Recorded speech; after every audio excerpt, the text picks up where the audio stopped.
ఇప్పటికే ఇద్దరు భార్యలతో కాపురం చేస్తున్న సాగేని పండన్న జూన్ 25న ముచ్చటగా మూడో పెళ్లి చేసుకున్నాడు. మొదటి ఇద్దరు భార్యలు గ్రామంలోని ఇంటింటికి వెళ్లి స్వయంగా పెళ్లి ఆహ్వానాలు అందించారు. సందడిగా వివాహ వినోదం ఏర్పాటు చేశారు. పండన్న ఇద్దరు భార్యలు దగ్గరుండి మరీ అతనికి మూడో పెళ్లి జరిపించారు.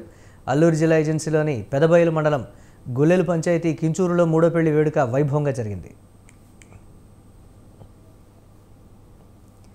సాగేని పండన్న పార్వతమ్మను తొలుత వివాహం చేసుకున్నాడు. ఆ తర్వాత కొన్నాళ్లకు మొదటి భార్య అంగీకారంతో అప్పలమ్మను రెండో భార్యను చేసుకున్నాడు.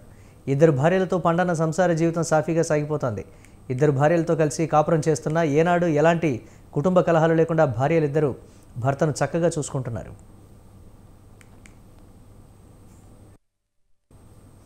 అయితే లక్ష్మి అనే మరో యువతిపై పండన్న మనసు పారేసుకున్నాడు. లక్ష్మిది జి మాడుగుల మండలం కిల్లంకోట పంచాయతీ బంధవీధి గ్రామం.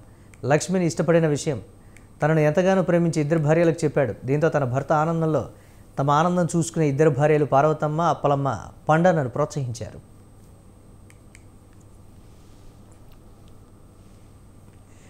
ఇంకేం, ఇద్దరు భార్యల నుంచి ప్రోత్సాహం లభించడంతో పండన్న వెనక్కి చూడలేదు. ఎలాగైనా లక్ష్మిని పెళ్లి చేసుకుని తమ జీవితంలోకి ఆహ్వానించాలని అనుకున్నాడు. అంతే, తన ఇద్దరు భార్యలతో రాయబారం పంపాడు. పెద్దలు కూడా అంగీకరించారు. దీంతో లక్ష్మిని పండన్నకి ఇచ్చి పెళ్లి చేసేందుకు ఆమె బంధువులు సిద్ధమయ్యారు. జూన్ 25న ఉదయం 10 గంటలకు పెళ్లి ముహూర్తం ఫిక్స్ చేశారు.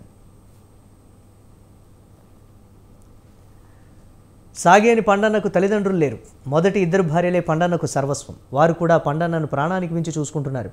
పండన్నకు పెళ్లి పెద్దలు కూడా వాళ్ళిద్దరే అయ్యారు. శుభలేఖల్లో ఆ ఇద్దరు భార్యలే అందరినీ ఆహ్వానిస్తున్నట్టు ముద్రించారు. ఇంటింటికి వెళ్లి శుభలేఖలు పంచిపెట్టారు. బంధుమిత్రులను ఆహ్వానించారు.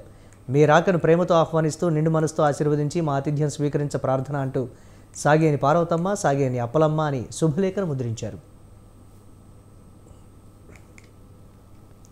ముహూర్తం ప్రకారం కించూరులో పండన్న లక్ష్మి జంటకు వివాహం జరిగింది.